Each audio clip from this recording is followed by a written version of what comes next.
అందరూ లేవడానికి కూర్చున్నాం. భారత రాజ్యాంగ మీటింగ్ ఆ చేతులు నీళ్ళు పెట్టాలి.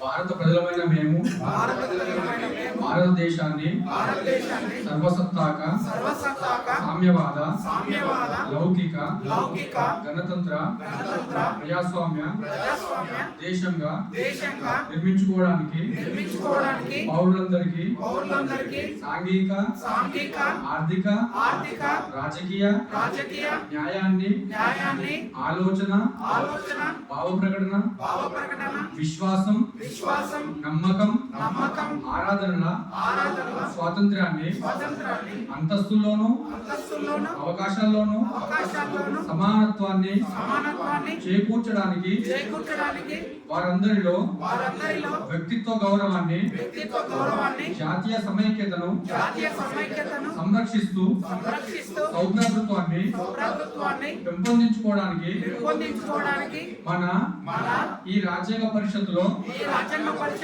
1949 నవంబర్ 26 తేదీన ఎంపిక చేసుకొని శాసనంగా రూపొందించుకున్న ఈ రాజ్యాంగాన్ని మాకు మేము సమర్పించుకుంటున్నాం.